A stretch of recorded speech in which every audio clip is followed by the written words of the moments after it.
What if sasabihin ko sa iyo na ang sardines ay healthy and nutritious at may nutrients na makukuha ka na hindi mo makukuha sa kahit anong pagkain. Kaya panoorin mo ito hanggang sa dulo, ha?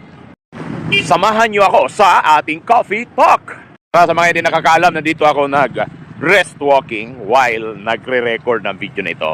I-discuss kasi natin to kasi may mga kumakain sa Facebook at naglalakay yung pagkain nila, ulam nila, tapos nilagay na sardinas lang daw yung pagkain nila and nag-self-pity sila, di ba? Kung matatawag natin yung ganun. Pero, alam mo ba, huwag kang mag-self-pity kung sardinas lang ang iyong ulam. Alamin mo ito, panoorin mo hanggang sa dulo. Okay? Now, ito po yun. Ang sardinas po, sabi ng WMD sa US, ito ay tinatawag and can be considered na pwedeng kainin ito part sa healthy diet. Oh, di ba? Healthy diet yan.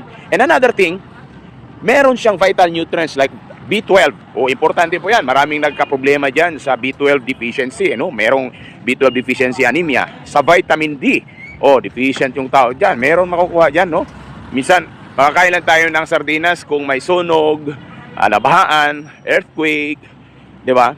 So, you can prepare sa yung sardinas na healthy and then wag naman na yun lang palaging kakainin mo. Pwede mong ihalo naman sa gulay.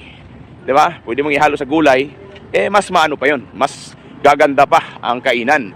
Pero wag nang haluan ng maraming asin. Wag nang haluan ng oil kasi may oil, sometimes may oil yung sardines. So mataas yung calories niya. Pero ang kagandahan dito, may complete protein siya and pagkainin mo siya, may improve yung satiety. Ano yung satiety? Parang matagal ka magutom.